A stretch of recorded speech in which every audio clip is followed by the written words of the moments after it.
Yo, what is up, everybody?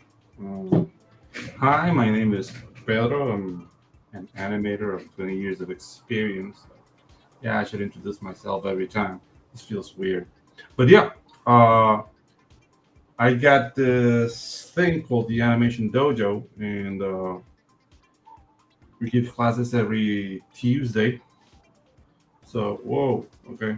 Let me close the application. We have classes every Tuesday, and now we are jamming on what's going to be the intro for the show, which is like my my tribute to Gene Kelly from the black exploitation era of karate. So yeah, without further ado, let's get into it. So this is what I got so far. On Thursday we were jamming on it. So we're starting working on the cycle. So I was gonna start explaining what the cycle is all about. So let's just do that. Okay. See if anyone comes in. More than likely, I'm gonna be on my own. Like, I'd rather you guys watch the classes, but yeah, I think it's a good idea to show like how, my approach to animation and how I do things. So here, okay. So for example, here I want to twist the fist inward a bit. Um, let's do some.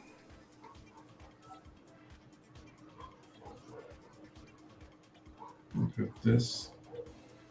Like we see, like this area here, which would be like the top of the fingers, here are not gonna be as upfront because he's like bending the hand towards the camera a bit, so it's more like a frontal. Yeah, that's good. Let's get rid of the onion skin. See the hand twisting in. There we go.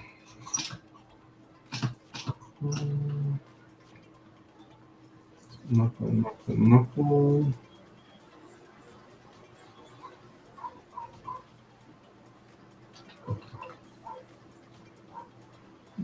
Okay.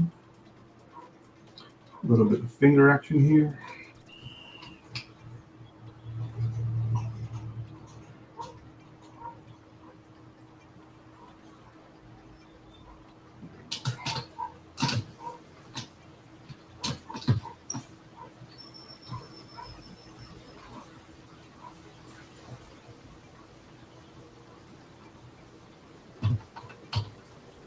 I might do a nail on because a nail on the thumb there because the hand is close enough for us to see some nails. Like, but I don't know. It's not in the model sheet, so I don't know. Let's see if it breaks the model. I don't think it will, but who knows, right? We're losing a little bit of volume here. So just,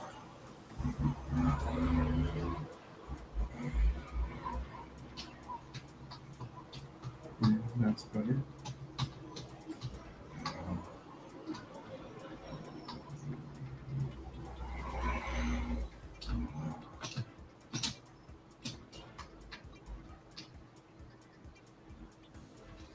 Okay.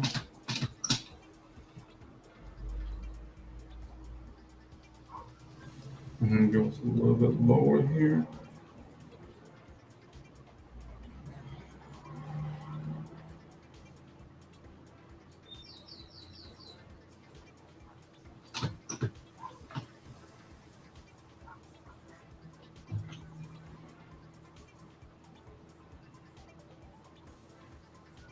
So we're doing rough animation here, so make sure you're as loose and relaxed as possible with your lines. Like, don't try to don't try to look for perfect lines at this stage. That will come into into play when we're doing cleanup. The next step once we're done here. So let's see. Go ahead, turning a bit here.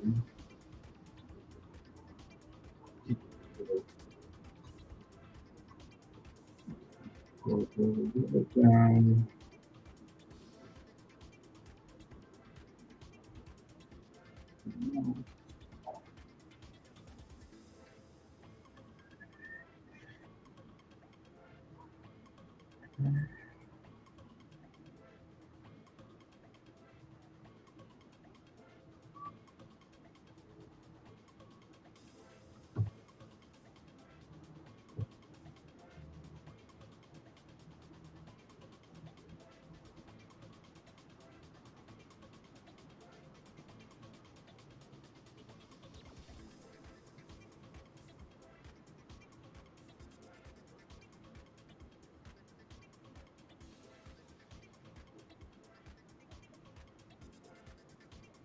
Yeah,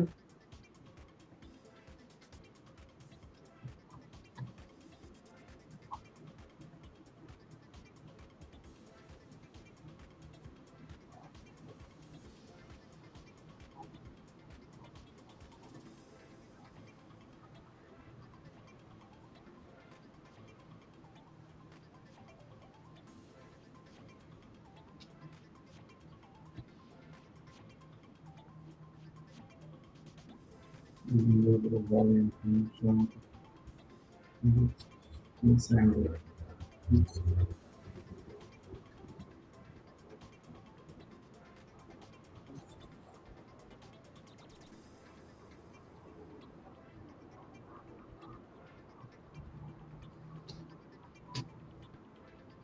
Yeah, see, I'm not really like, I'm kind of deforming the face a bit in a natural way, but I mean, it's cool to give some like plasticity to the face.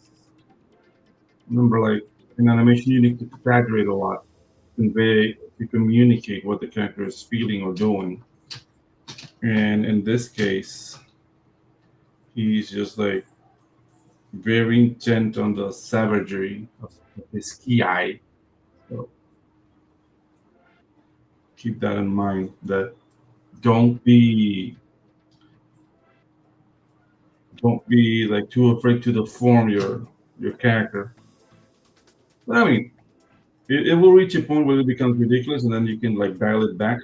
But I remember, like in animation school, they always told me like, whenever you think you went too far, go a step further and see where it takes you. So it's always exaggeration. It's always a thing to look for.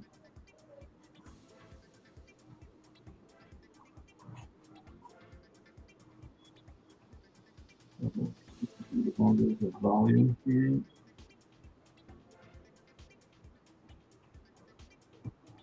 a little bit of tangent. This apple, so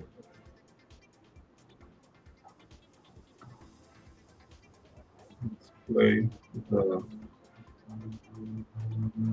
overlapping action of the apple here.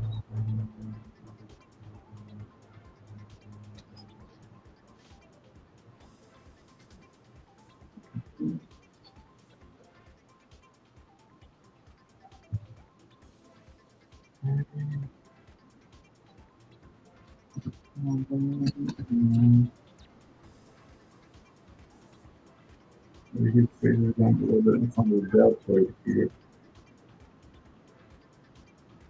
This is gonna be more apparent once we clean it up, but I'm placing like the shin on top of the tail, so it's on a little bit up front. So that will help with the illusion of his projecting his face forward as he like goes with the eye. So little things is just keeping an eye on your shapes and where are they placing themselves three dimensionally as you animate. As I said, like as always, you can always like go back, check out the animation, see how it's going. Okay.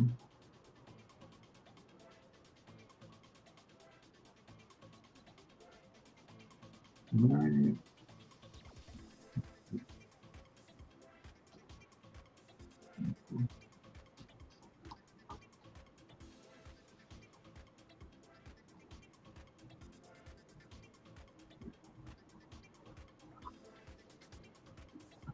a very long cycle. So we're gonna be at this for a while, guys.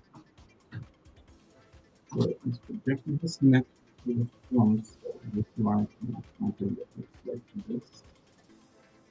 And we get like the tendons that go here. You know, this one with it. There we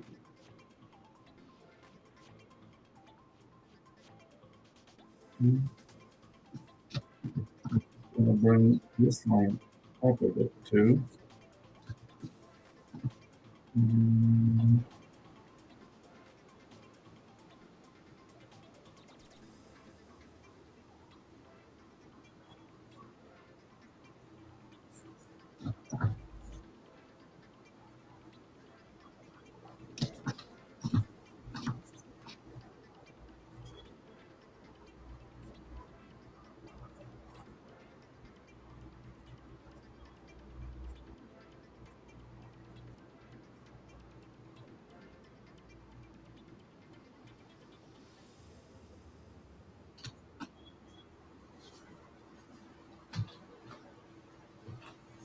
Remember when you're doing like an ellipse, like a belt or something, it's always good for you to do the ellipse from behind. You can do from behind to the front. Yes. That way you can equate for the cylindrical moment. And in practice,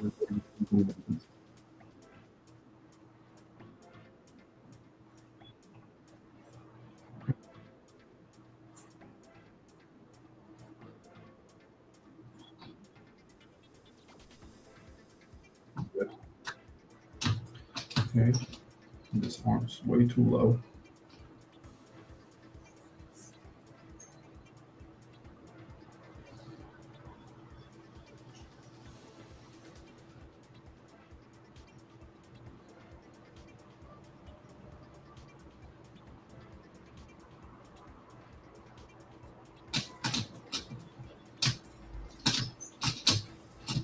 Okay.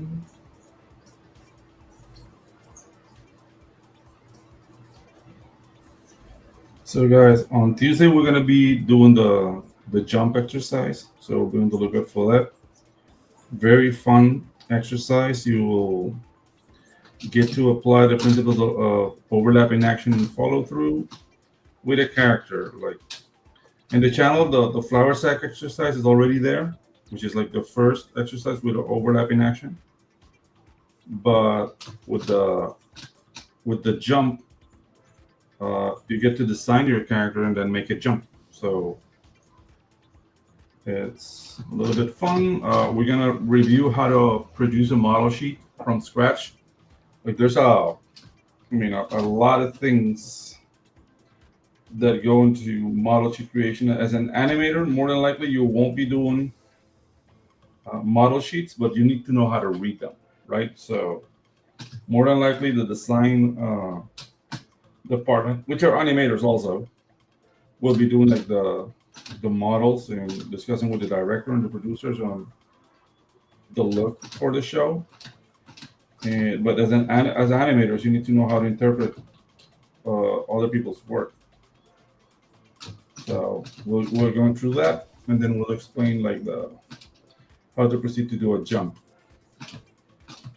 Do a simple jump, and then a jump in perspective coming towards the camera. It's gonna be fun. So be on the lookout for Tuesday. That's what's gonna be in the agenda. Okay. See we're losing a little bit of volume on the hand. Let's see. So I mean, if this was pencil or paper, I'll be erasing a lot, but I found that resizing, taking advantage of the software, you can resize and you're basically doing the same thing.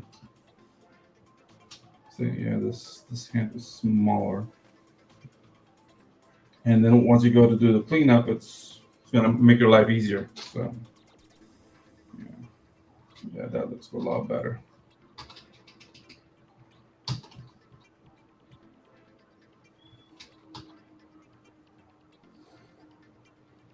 Okay. over here. So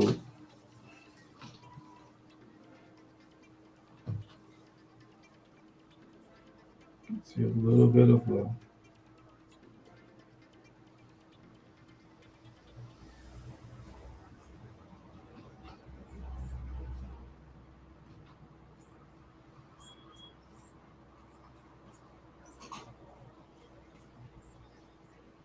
You can see the face changing direction here. Like you see, here's the center of the face coming from this line over here, right? You see, so it's turning direction, but the lips are still going in the direction. That's like the basics of follow through. Hey, what's up, Fanta?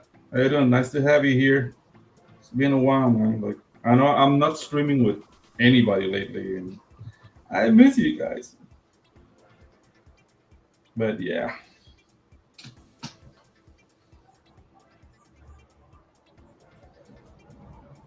we got this, and okay.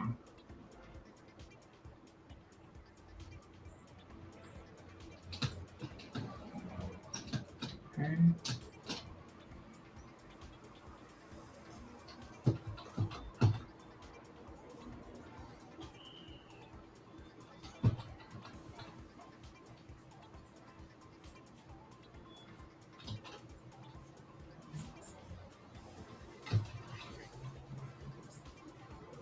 That's more of a space. Like normally, you measure like the space between the eyebrows to keep like your volumes in check. So that's some of the things that I'm doing here, like manually, that maybe they can be seen on screen. So yeah, you're always like measuring like distances. Hey, what's up, Grey Wolf? How you doing, man? Good to have you here. Whoa, that's not what I wanted to do. Okay, there we go. So maybe we can make him like blink here. So make his eyes in, like at the start of a blink. I know this pose looks crazy, but remember, like in animation, you do things in context, but it makes sense within the confines of the sequence, right? So fret not. Okay, so now how do we handle, like we got the tip of the nose here, right? And as he turns his head, the tip of the nose goes up a bit. That will give you where the lobe of the ears lie. And using those same measurements, the tip of the eyebrows will keep like where the ears go. So yeah, just little things. So like pieces of the face will not start like dancing all over. Here he's turning his head upward a bit, so we're gonna see less of the forehead. So it might seem like it's losing volume, but not really. He's just turning his head upward.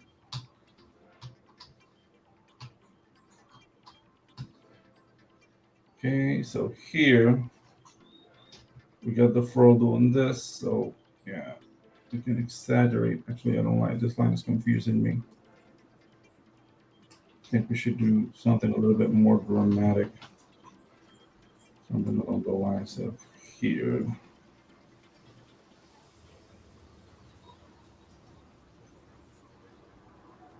And the thing is, like, if I don't like what's happening with the fro, I can like redo the whole thing again. As I said, like this is a good time to explore your ideas, like see where you want your animation to go. Not when you're cleaning up. Like cleaning up is like when you're already happy with what's been done, and then you're like, okay, let's clean the lines up and let's go to color. But here, it's a time to experiment. Like I've done this afro like 4 times, I think, throughout the planning of this sequence. and it's something that it's very intuitive because like you might like devise a plan, execute it, and get like a new idea in the middle of it. Since I'm not restrained by a budget here, because it's like I'm basically paying myself, I can give myself the luxury of that. Once you are in a studio environment, like yeah, that's diminished, but it's also explored, because that's what separates great animation from, just like okay, they were on a budget. Uh, Obviously, money and directors understanding that this process is intuitive. So okay, so now the bicycle is going down here.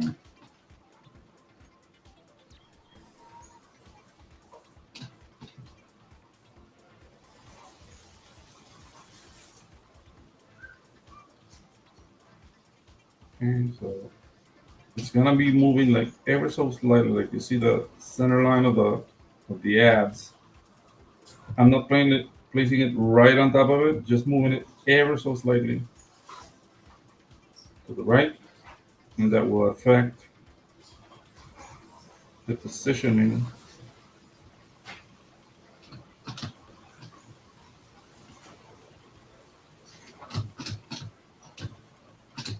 You see, it's still moving, but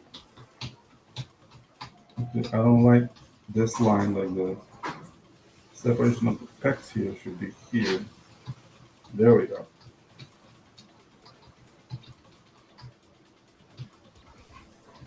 Okay. So this is gonna traverse a little bit to the back, a little bit. We gain here, we'll lose here, we'll lose here, and we'll lose. What I mean by gain and losing is losing and gaining volume. Okay, we're giving it volume on this side, which like creates the illusion of movement while maintaining the volume of your character. So just little things. That those are things that you're gonna fine comb and clean up also. So don't try to be too precious about it. I mean, this original past I put this arm really low. So you see, I wasn't really paying attention to the length of the yarn here. I just wanted like to be close to the post I wanted. But I mean, this is gonna be like a very very long like uh, bicep. So this should be more on the lines of around like here. Can I put it a little bit in? There we go. Okay, okay. Get the thumb. And then the creasing curve, the fingers.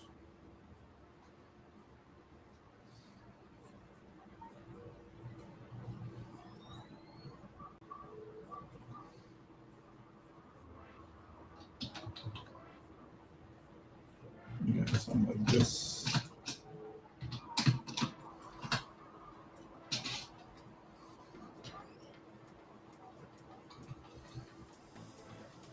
Okay, so in this one, he's already turned all the way, almost, but we can still see like the bottom of the nose.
this.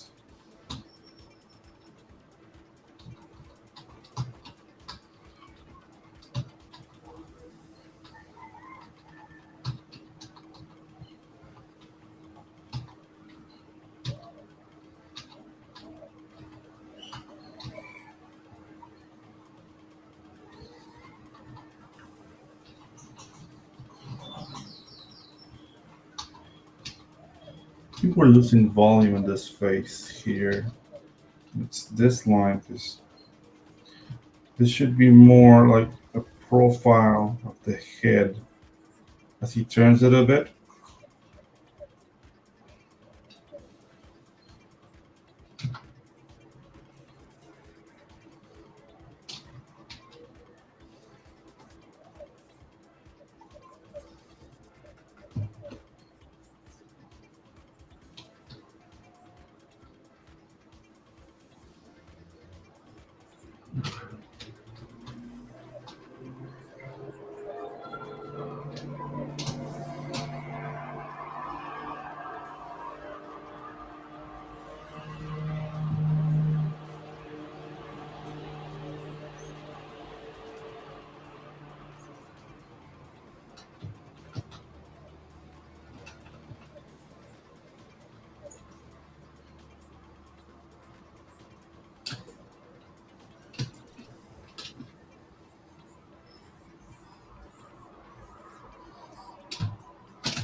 A little bit of it here.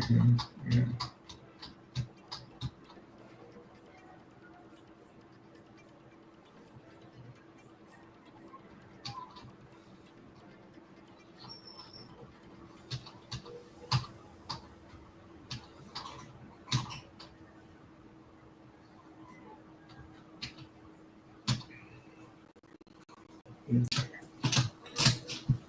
Actually, I can use the knuckles as a reference here. They're here, then we'll bring this lines down around here.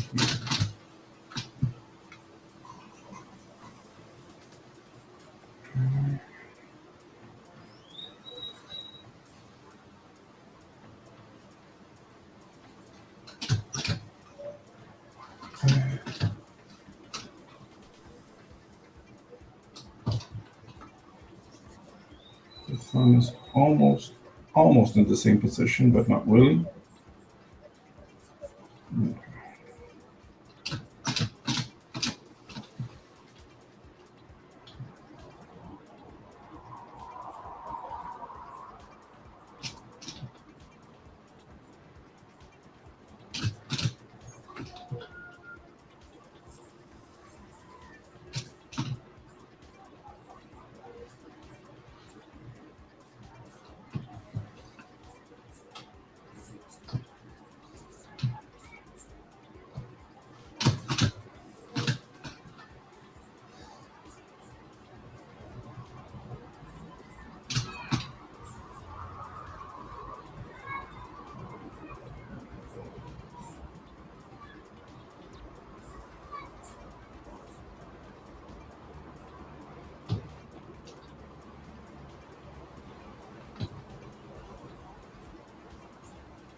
Okay.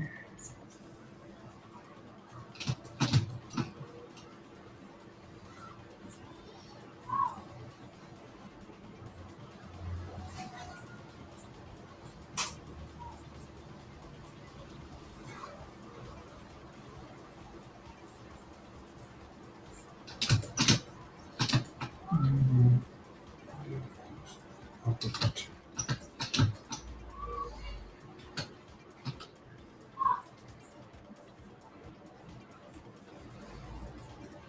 Yeah, these lines are gonna all are gonna be refined eventually. So yeah. Now this looks like dirty, but it's supposed to be dirty at this point. So okay. So we got one, two, three. Change direction. We got two drawings. Changing direction. Then dipping down. You see the position of the nose here. He's dipping down a bit. Dipping down. Coming up.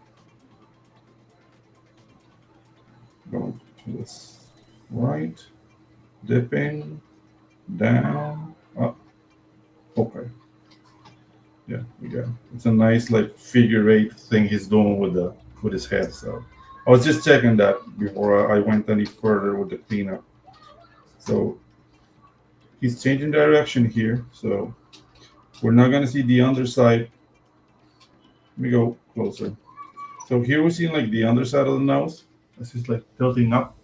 So he's tilting down now. So we won't get to see that again. So we'll see a shape that looks more akin to this following the model sheet.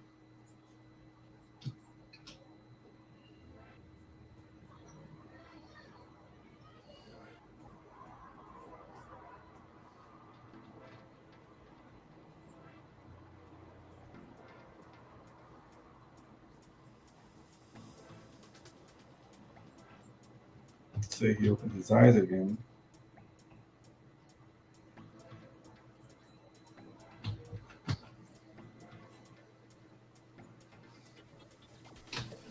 So remember, we're playing a lot of follow through with the lips.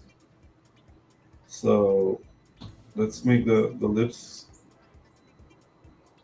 even though it might look unnatural, it would keep like making sense once we see it in context. And if it's too crazy, then we'll change it. So we're trying things out here.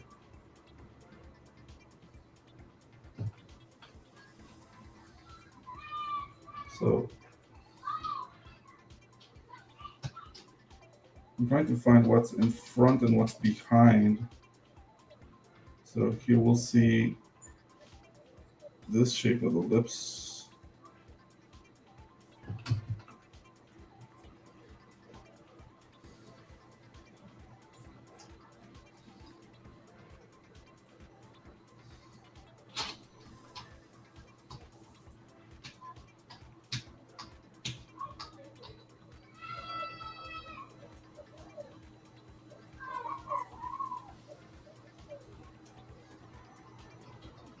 So maybe like the jaw is frailing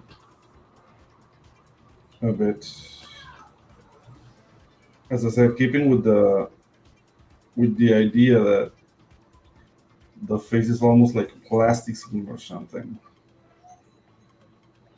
Yeah, a cut in line of the exaggerated projection of the lips to the side. Like normal human beings wouldn't do that, but it's something that does happen.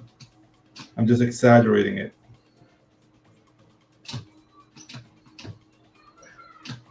Okay, so this eyebrow is too long. Yeah, tip of the nose. Tip of the nose.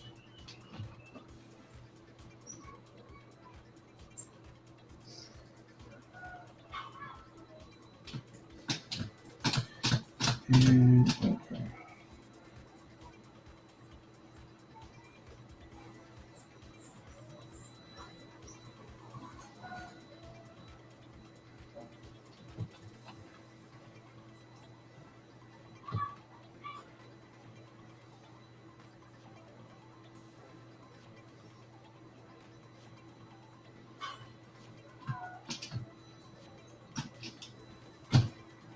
Remember to save often. Like if you see at the beginning of this episode, the software crashed, and it doesn't matter like if you're working with an open source software or a paid software, animation software, in basically video editing software, it's really prone to crashing. So the only way to avoid sorrow, it's saving up them.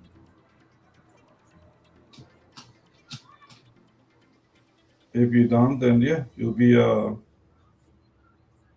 victim of your own carelessness, I guess. Yeah, there's not two ways about it. Just save up, you guys. I mean, whether you work in comics and in animation, in video editing, like, it has happened to all of us. At some point that we're really into it, and then like, you get like a software crash or power outage, or Murphy's law. If you save often, you will not be losing that much of your work. So just keep that in mind. Let's see, less of the back of the thumb, some more of the fingers here coming in.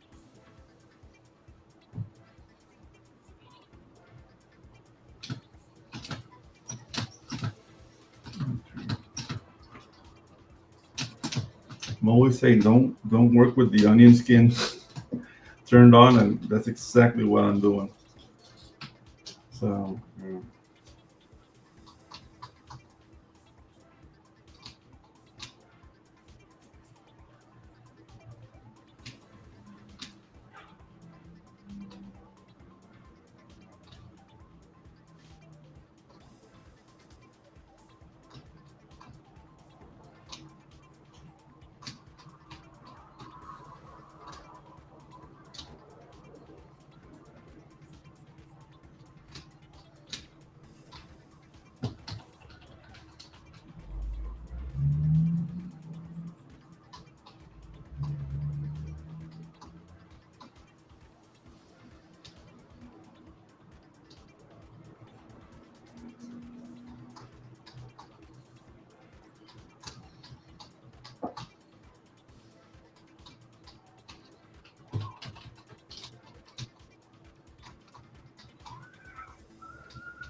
Hmm.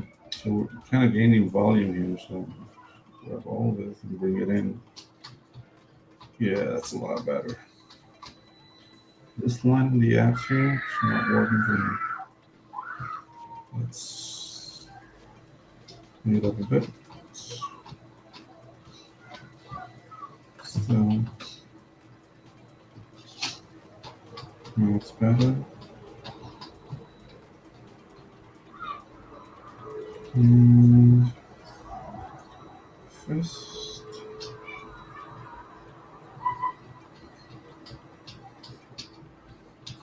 here we need the onion skin. There we go. So you see, hey, yeah, hey, what's up, some person, man? It's all good to have you here. Oh yeah, you're the best around. Wasn't that what? That wasn't Karate Kid, right? That was like uh, Never Back Down, Never Surrender, or something. Dude, like I love those '80s karate movies, man.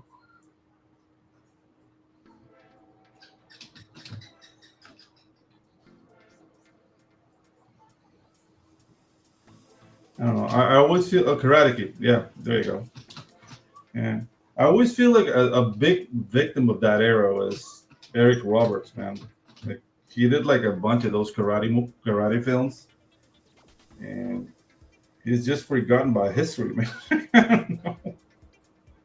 And I mean, at least Kevin Sorbo got Hercules, but hey, what's up, Roy? I really think Eric Roberts got robbed.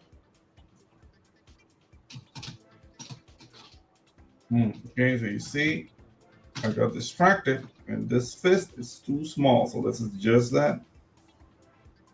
Remember, guys, like the more redrawing you do on your rough face, the more attention you can pay to your line quality once you're doing cleanup. So don't be afraid to like reshape, resize, move things around. Just want things like moving smoothly. Okay. So see, he's doing like, yeah, I like the effect he's got here, like because he's trembling, but not in just one direction. He's going like all over the place, which is something that I really love about that, like Bruce Lee going like, "Ah," like he. I don't know how to explain it other than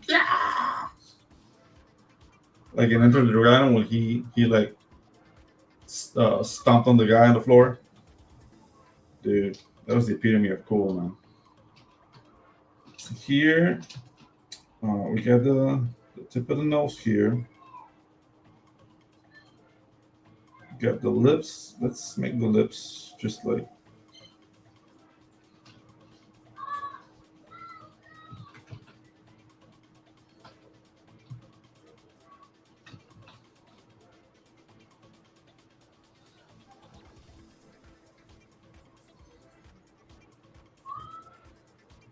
just shoot down.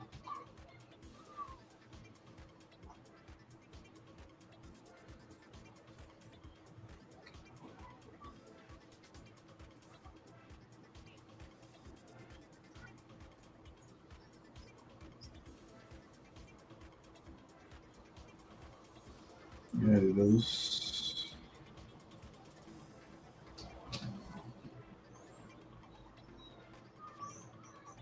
The cool thing about all those like karate movies from the 80s, like they became like the matinee movies from the 90s. Like you'll turn the TV like at 2 p.m. and you can see like Never Back Down, Never Surrender, or Jim Kata or something like that. Dude, that was the afternoon for me, man.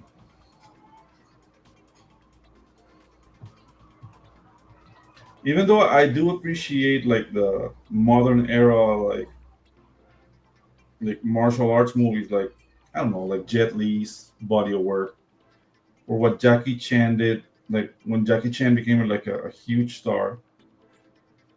And I don't know, man. I have a soft spot for like the Shaw Brothers and then like the American answer to the Shaw Brothers. Yeah, dude. Remember like Jim Kata or American Ninja? Dude, that was awesome, man.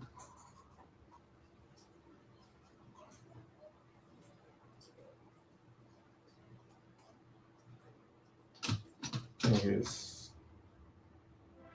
Yeah, the lips is doing exactly what I wanted to do. So you see, the head is moving first and the lips are following. You see, so oh yeah, Michael Dudikoff. He kind of went away, right? Like I haven't seen him doing anything else. Yeah, dude. American Ninja. Or like Bloodsport with Van Damme. Like that was like 87 or something. Yeah, that was another one. Dude, Bolo Yin was really scary in that movie.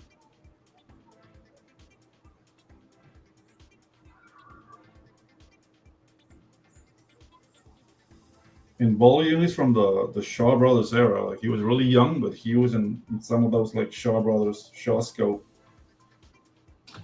I mean, he got killed by Gordon Liu and all the like the big stars at that time, but that guy was a part of history. Okay, it's time to turn off. The, let's do some flipping to animate.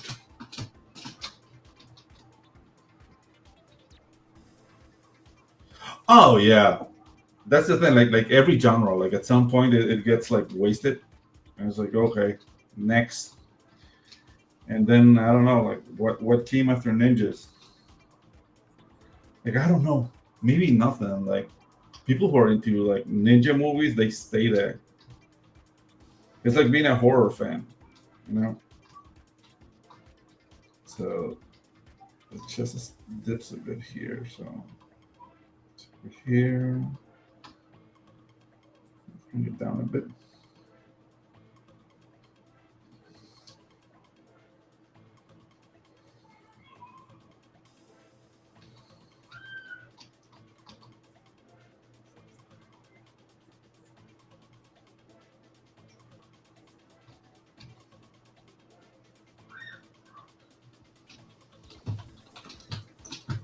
Dude, like I remember I had my ex girlfriend is a huge like horror film fan, but she had like no idea of like horror from the '80s. So it was like I introduced her to that, and she never looked back. Oh yeah, the Russian mafia, like a history of violence, and what's the other one with the same dude, Viggo Mortensen. He did like a history of violence, and then he did another mafia movie, Russian mafia movie. Was really good.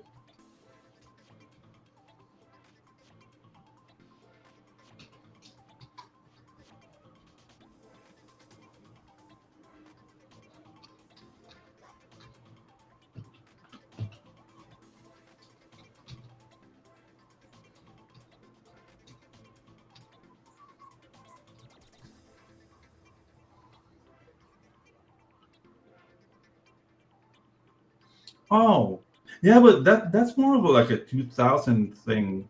You know, like remember Lock, Stock, and Two Smoking Barrels? Like that's like the first, well, the first Guy Ritchie movie I saw, and then yeah, that became a style. Snatch was awesome too. Even though I like Lock, Stock, and Two Smoking Barrels better because it was like I don't know, like the style of filmography was raw.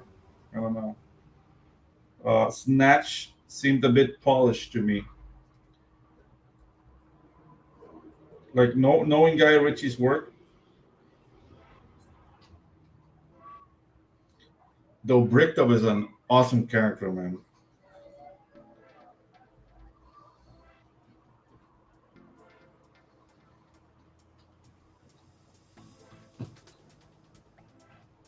Man, Snatch. You gotta watch it. I gotta watch that again. Oh, Gon Kata. Yeah, but do you think Gon Kata is like a kung fu movie or more of a sci-fi or kung fu sci-fi? Like it jumps between the two genres. Like to me, it didn't have like the feel of a kung fu movie, more so of a sci-fi. You know, kind of like we're trying to do the Matrix before or after. Like I don't know if it was before the Matrix. Yeah, yeah, yeah.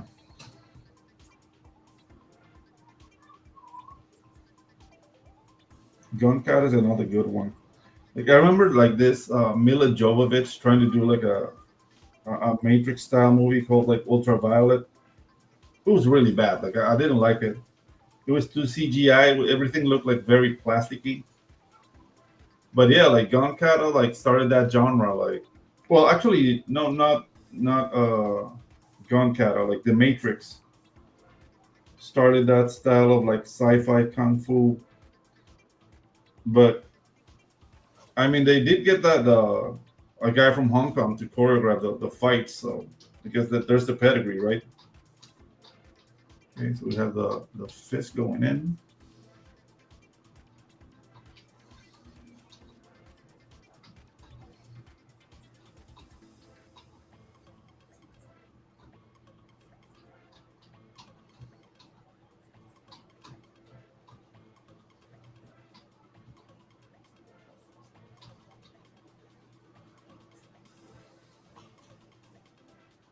Yeah,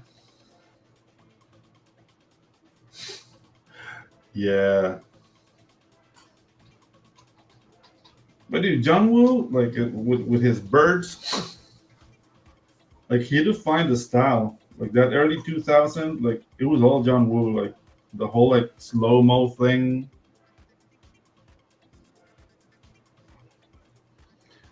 Oh yeah, man. You remember speaking of like super cop movies? There's this like zombie cop movie called like Dead Heat with Joe Piscopo. Like I don't know, that movie was weird. Yeah, yeah, Xiao Yun Fat. Yeah, the thing is like that guy was like an Asian heartthrob. Like I don't know. Bulletproof Monk was cool, but and Couching Dragon, Hidden Dragon. Like I mean, I'm a sucker for those like flying kung fu movies, so I did appreciate it. Though it will never beat the Flying Guillotine, though. Like that's my jam.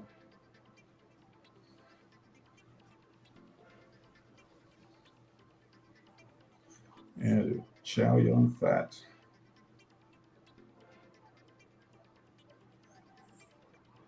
Alright, let's move the center here. Mm, It's not allowing me to do it. There you go. Mm, and this needs to be smaller.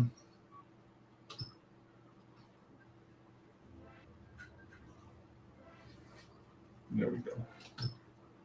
Yeah, yeah. That's the thing. Like if you see a movie like One Art Swordsman or The Five Venoms, it's like, dude, like you can actually see the people behind the camera working. Like it was very like fast paced. It wasn't like the best quality, but dude, it was just amazing.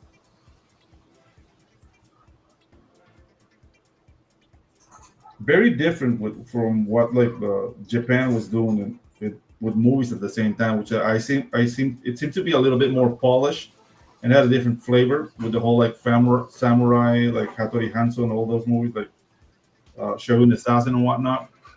I actually still enjoy more the work of the Shaw brothers, just because those guys were making like one film a month.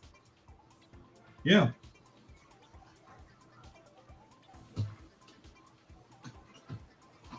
yeah, like 36 Chambers of Shaolin, and oh, dude, I think I'm gonna do a marathon tonight. It's gonna be a Shaw Brothers night.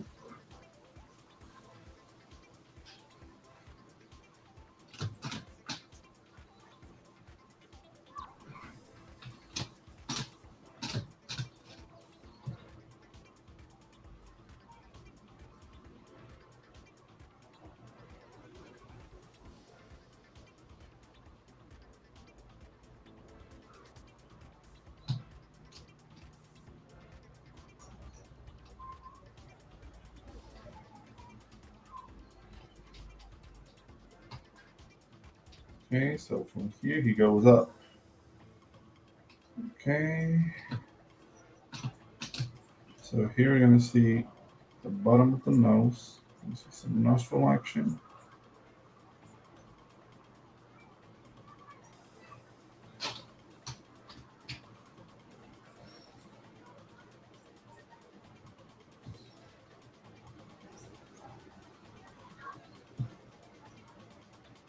Yeah, what's that? Something's happening here. Okay.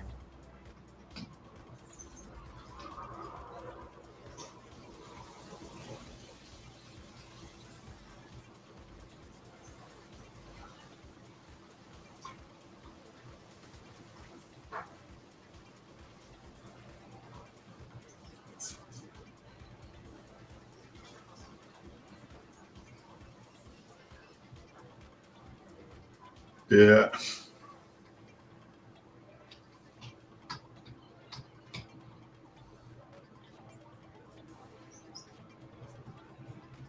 So here I'm gonna take a lot of volume from the sides of the side of the face to apply a lot of stretch. Because I mean, As I said, like we're all about exaggeration in this house, so just to keep with the volume of the face, to not make him look like he's growing. Oh, the glow. That's from the Last Dragon, right? He is the last dragon. Versus- Dude, that movie. That's like a Motown kung fu movie. Bruce Leroy, dude.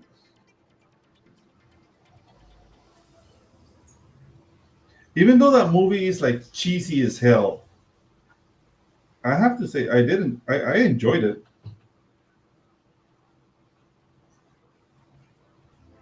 Yeah, let's keep him with the crazy eyes. There you go.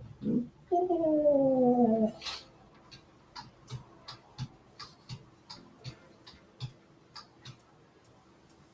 So I'm doing like bottom teeth here. Like you can see that much of the teeth.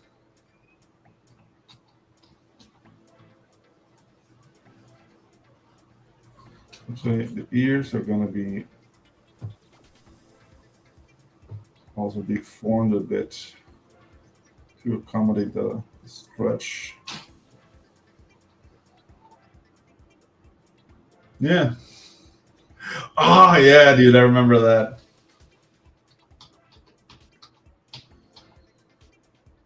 Hey, what's up, Ignition? Yeah, dude, Bruce Leroy. Okay, so you know what? He's tilting his head back a bit. So let's bring the a little bit of the fro like in front of him, and yeah, so it's still gonna be tilting to this side, but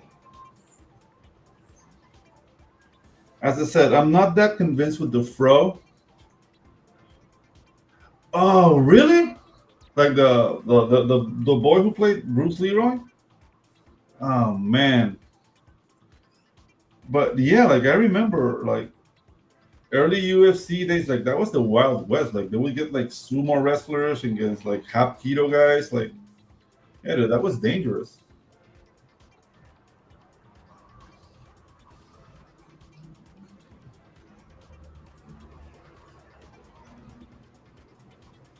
You know, that's the thing with martial arts, man. Like you think you have it until somebody shows you don't. So you gotta be careful, man. Okay, so Kai Mac. I have no idea, Roy. I have to look that up. Kai Mac, probably, but dude, like he did a very enjoyable movie, man. Never saw him again.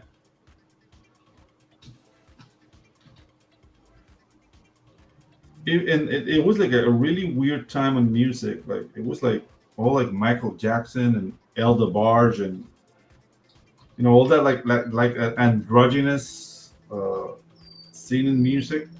Like the soundtrack is cool, but I don't know. That's the only thing that kept me from enjoying it that much was like the music weirded me out a bit. He is the last dragon. The princess that I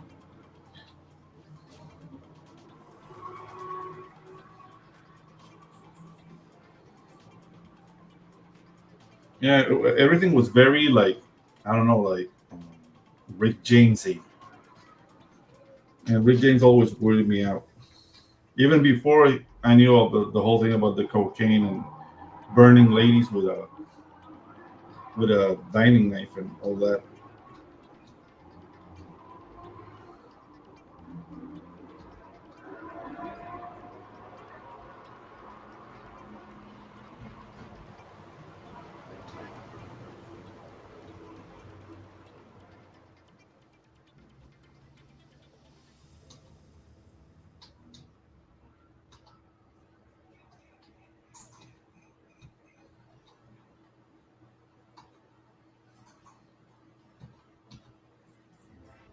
Okay,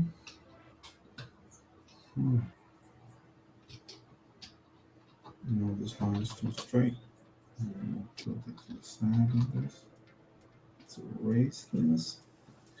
It's still like crouching a bit, so I'm gonna see less of the belt.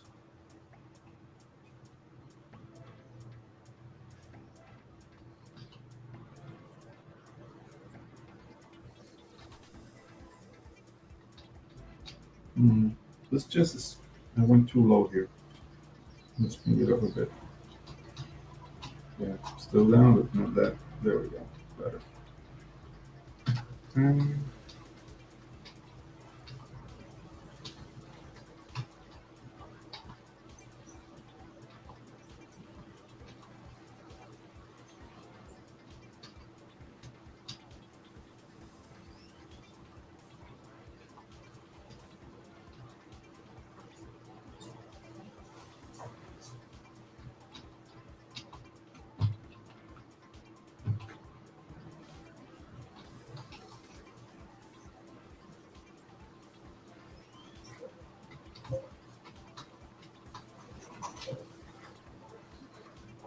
uh, Ron Van Cleef. Oh, okay. Yeah, Roy Van. I remember Ron Van Cleef. So he tried to be in the UFC. Hmm. You're gonna look that fight up to see how he did, how it went. But I mean, he should be like in his 40s or 50s. When did the UFC start? Like in the 90s, right? Yeah, yeah, yeah. Okay. Yeah, like so Ron Van Cleef would have been like what, like in his like early 40s when the UFC started? Like I don't know. That seems like old for UFC standards, but as I was mentioning before, like that was the Wild West back then. Like, oh yeah, I can see that. I can see how that went. Yeah, I mean before the UFC, the Gracies will want like dojo to kick people's asses, like saying in Portuguese accent, like your martial art is not good enough. Jiu-jitsu can destroy you. Like they did that. Like I don't know. I have a lot of Brazilian friends, and there's something about them and martial arts that I don't know. It's not like it doesn't like weirded me out. 50. Wow. Yeah, dude. No place for a 50-year-old. That would be like me going into the UFC. Like I'm 50. I work out. I wouldn't risk it. I have nothing to prove, man. I mean, granted, I haven't done martial arts my whole life, but still, Jesus. And so here we're going up a bit. So let's use our lines as reference. Keep on the volume. There we go.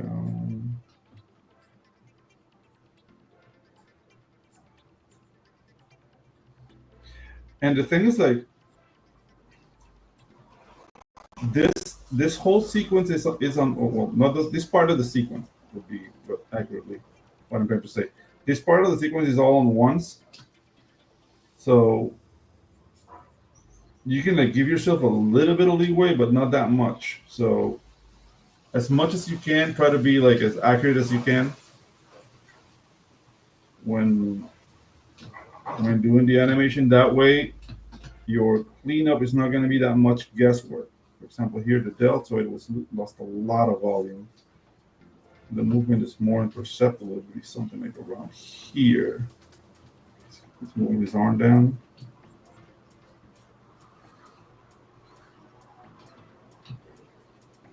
That's good.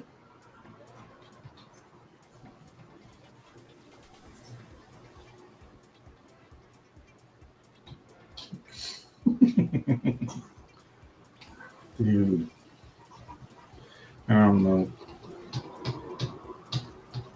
I don't know why. Like fighting in the UFC is 50 reminds me of like things I could do when I was younger. Like, hey, let's try them again, and then like age says like, nah, never again. That happened to me like chopping wood a year ago. Like, I destroyed my back because I thought I was 25. Net, you're not. Okay, so here we got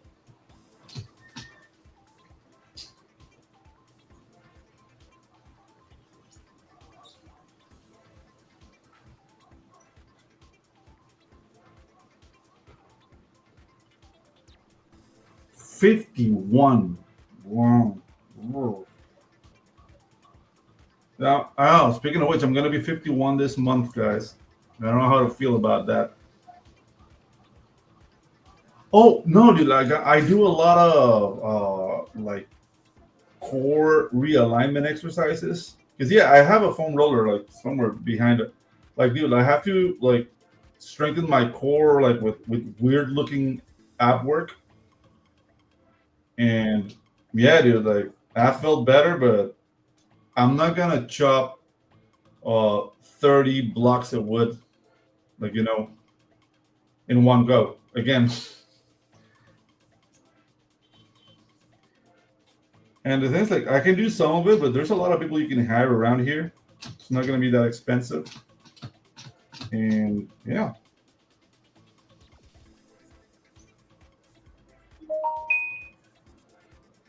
I mean, I know chopping wood doesn't sound as cool as like fighting in the UFC, but you can injure yourself.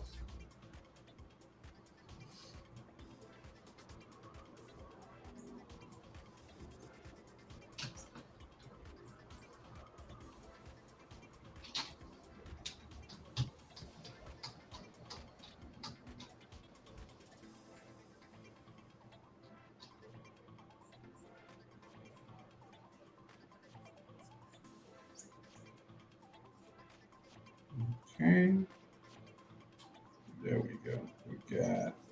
Hmm, let's do an ear.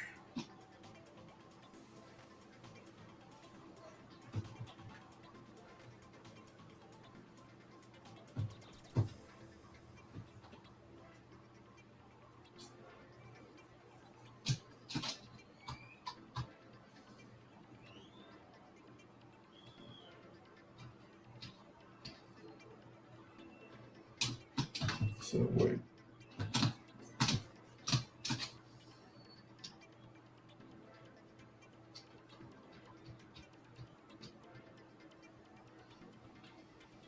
Okay, this afro movement is not that bad.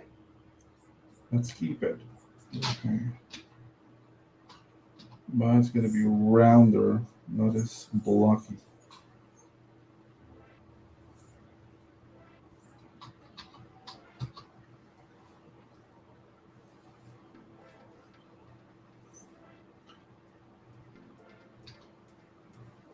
Oh no, some person. This is gonna be the intro to my animation school, the animation dojo. So the classes are every Tuesday, and on Thursday I'm gonna do something called the jam. So uh, it's more along the lines of on Thursdays we're gonna be talking like about like cool series, like cool animated series, cool movies, discussing shorts and more so than an animation class, just to keep things like variable. But until I finish the intro, like Thursdays and Saturdays are just gonna be like me working on the intro and talking shop.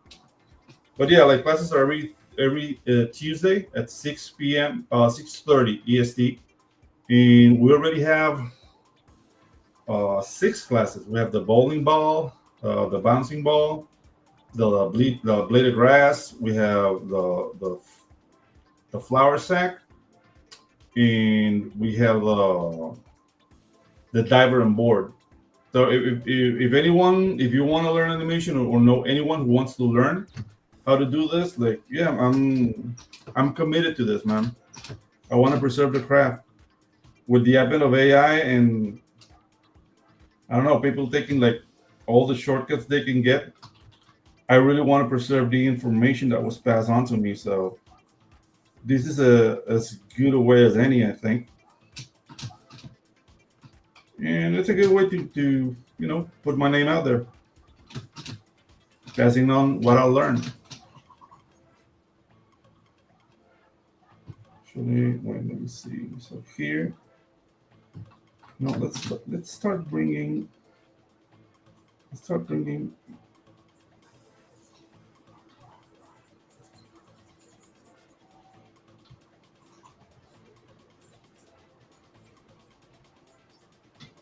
Start bringing the body up. Yes. I think we have three drawings of the body dipping. Oh yeah, Anatoly gym prank.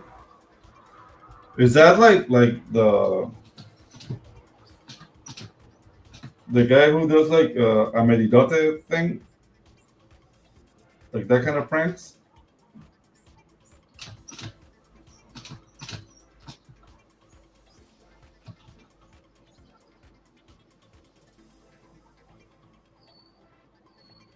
Oh yes, sir. Like you see on this side, you see you got the frames and you got the numbers, and then you will create a layer. Like for example, well, layers here are called. Let me see. Oops, sorry. There's here called levels. So you create like a raster level, which would like let you draw directly. Okay, and once you got your level created, you can just start drawing or adding frames, as many as you need. See, for example, like this animation is 120 frames. You see, and you go drawing one. Actually, I named them as the number of the frame, but this is called exposure and two. So you'll make one drawing and expose it for two frames. You got one. You skip frame two. You draw on frame three. So this is your second drawing, and subsequently, this is like would be called like animating at 12 frames per second. But I mean, you're always animated 24, at least like the way I was taught. And then you can make like quick moments on ones like here on frame 33 to 35. So you got 33, 34, and 35. They're all like one after the other with no frame in between. That's called animation on ones. Because this is a very quick moment.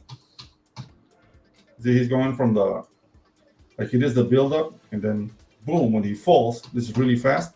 So this is like a blur frame here. Oh yeah, you can do that. Actually, if you're gonna animate on paper, you're gonna need a register. So I wouldn't use this software. I would get an animation disk in one of these. Let me get it. It's right here.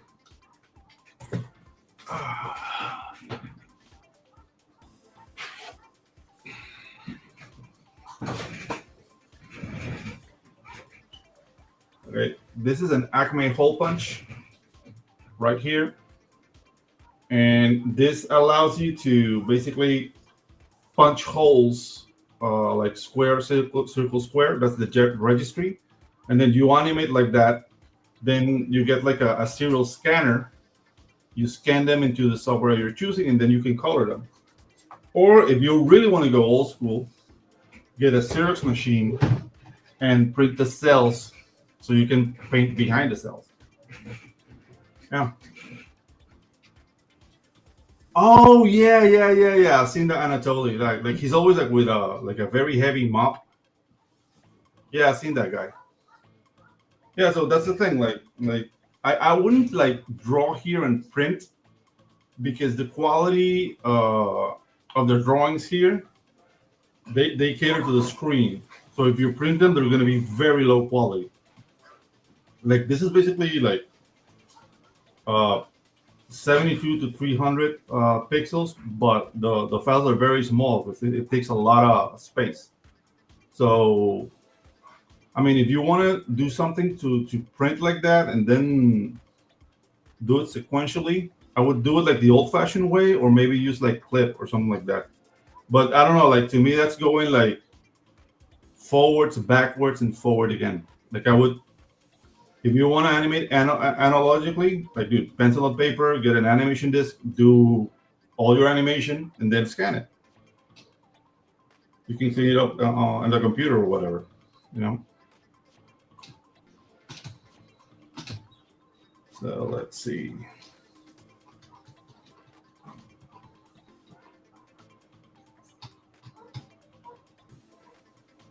Okay, so this bicep is gaining a little bit of volume here. So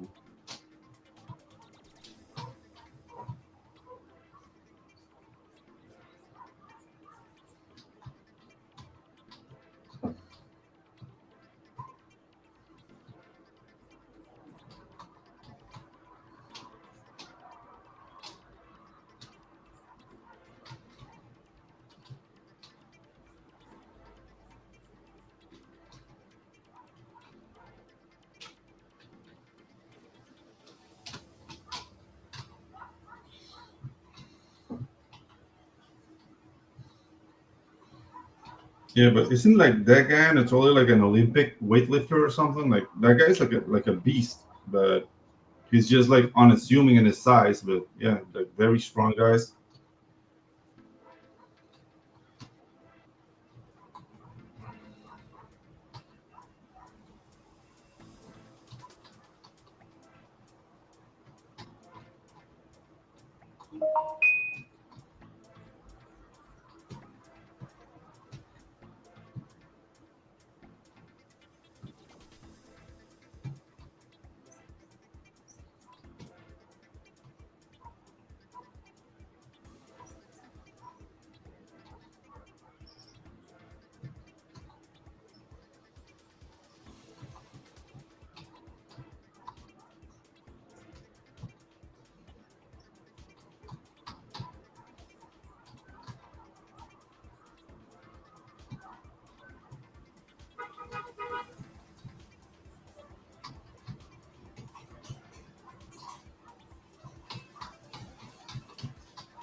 Okay, for example, what I'm trying to do is like he's like uh tilting the hip a little bit, so the ellipse of the belt, like if we draw it through the form, gonna be doing something like this,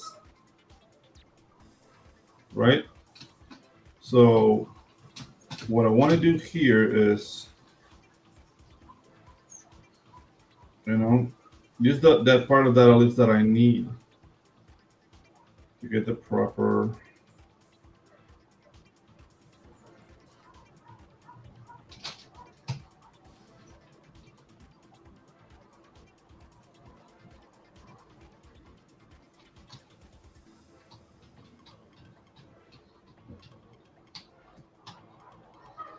Uh,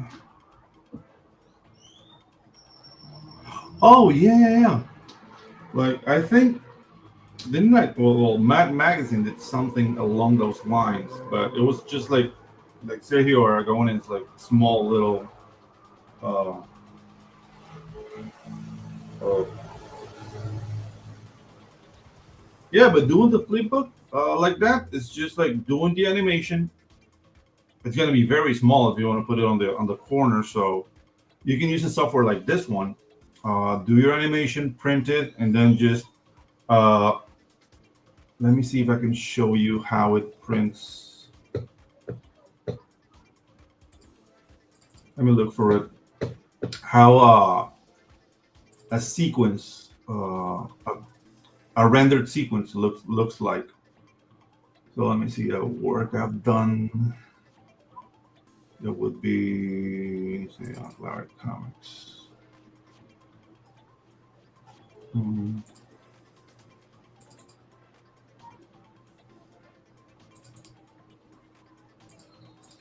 Hmm.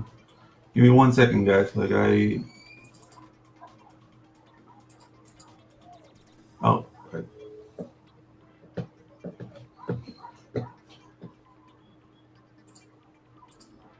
Percent share screen. Yeah, it looks something like this. So you get your sequences like I'm using PNG sequences here, but you can like print it in TIFF or whatever you need. And yeah, it would be numerically assigned So yeah, you can like make the animation, print the files, and then just add it into your composition for your comic book page. Yeah, let's go back. I don't know if that was your question, Roy, but yeah, you can get your frames animated sequentially in JPEG, PNG. I prefer to use PNG because they don't weigh that much. The quality is really good, and you can print with alpha channel, which is like transparency, which is something you can't do with JPEG. So transparent background, you can place it like wherever you want. Yeah, I might take that idea of the flip book with me, Roy. I'm not gonna lie, that's a good idea.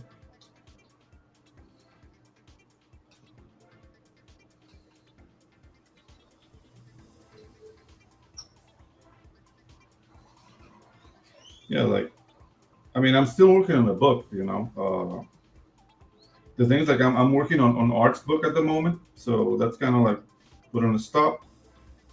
So my plan is like to get the channel off the ground, create the audience, and then like start the campaign for the book. Let's see if I can do that this year. I'm not sure. Like as I said before, like I really want to be consistent with the channel, like trying to teach people how to animate, and while doing that, like I can show like, hey, I'm doing this book, so right? Like hopefully that works. That would be nice. Okay.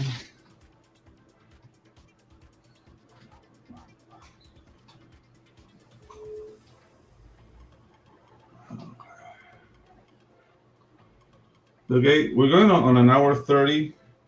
I'm feeling the burn in my eye, so I think I'm gonna finish this fist, and we're gonna call it a day, guys. And yeah, that's good. Let's do that. Yes.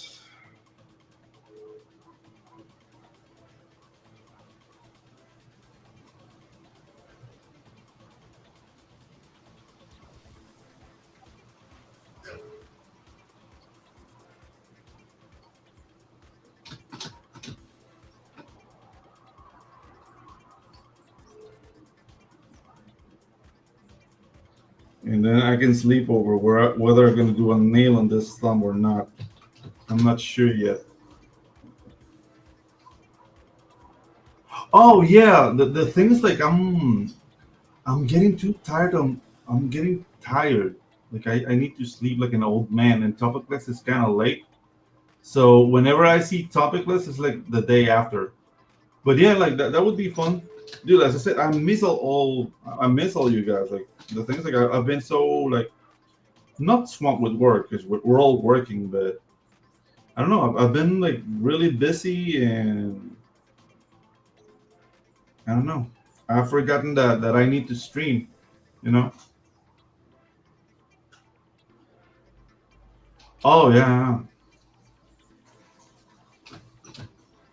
Oh, the things like that's something that I will have to sell to art to do that little like animation thing, and I can't do that for free. So it all depends on his budget. But so that's something I can do for myself because I'm paying myself. But yeah, for making that proposal to somebody, like it's gonna be expensive because animation is not cheap.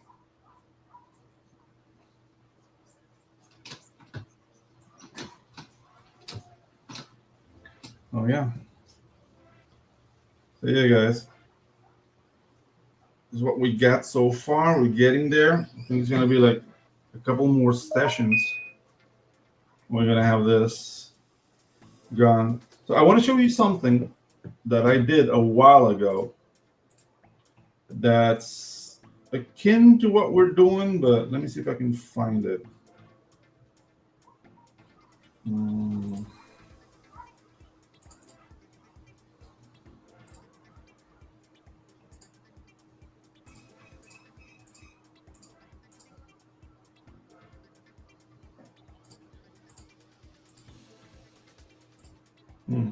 Because because this is something like I did when I was learning this software. Okay, I think I have it rendered somewhere. 'Cause finding the file is gonna be. I did so long ago. I don't think I'm gonna find it out at the top of my head, but I know where it's rendered.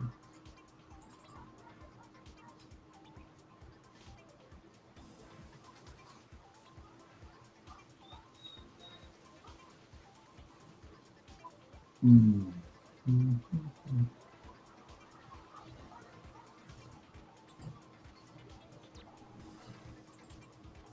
Let me see. Okay.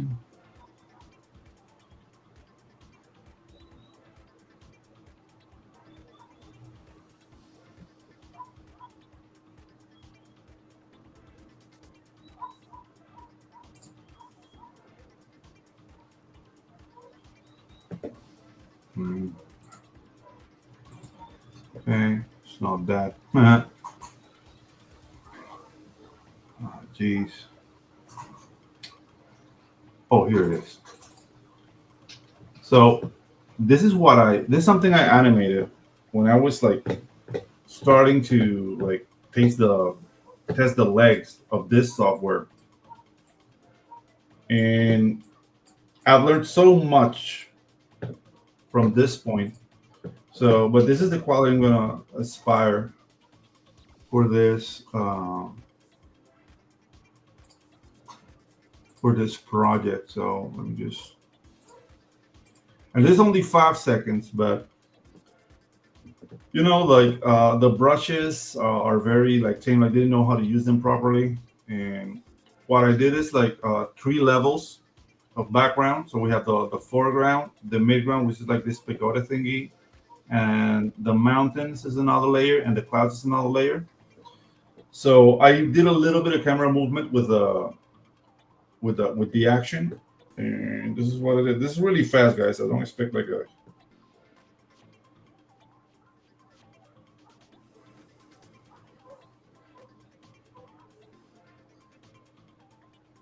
And this was done, oof, like 3 years ago.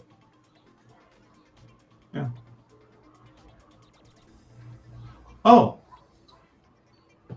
yeah. That's a way. That's a way to do it, Roy. But the thing with cycles, that when you do that, uh, then it becomes like very stiff. Like I'm going to show you guys how to keep control of your volumes as you go from one drawing to another. And it looks kind of like copy and pasting, but it's not really. It's a way to control the volumes.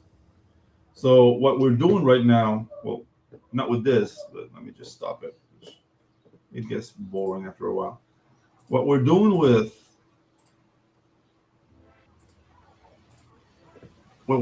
this at this point is just like finding the movement and how everything like it's supposed to work, but we're not really looking at the volumes. There are ways to do that while keeping the animation interesting. If you do copy and paste on the body and animate the face, it's gonna be look very like what the Flintstones used to do. Because that's how they did, like how they like Hanna Barbera, like really streamline animation, like doing cutouts and keep the body, and then just have like Fred Flintstone, like when Fred Flintstone got mad, or like it was only the head moving, but the body was still, and that's limited animation. Really hard to do well, but it does save time. And I want to go full animation here because I don't know. This is more of a school environment, so I rather show you guys like the range of what can be done with animation, and then allow the restrictions of budget to rear their ugly head when you're working. Like this is a moment for you to like learn and see how things are done. And then if you get like a Disney budget for a movie, then woohoo, you know how to do this. More than likely, uh, you're gonna be using a software like TV Paint or Mojo or Animation Toon Boom, which is something we're gonna be seeing later. Also, I'm gonna teach you guys how to use Mojo, which is my software of my gun for hire right now when I do commercial animation. And why is that? because there's no subscription like Adobe. So that's why I use Mojo. And Mojo, like, dude, you can do whatever you want with Mojo. It's an amazing software. They're not paying me yet. I don't know. Like, if the channel goes somewhere, I might drop a line to them. But yeah, like I do put my hands on fire for Mojo. So yeah, guys. Thank you for being with me for this hour and a half. My eyes are burnt, but I'm very excited for you for you guys to be here with me, like sharing this and just get our animation on. And I'll see you guys on Tuesday when we're doing the character jump.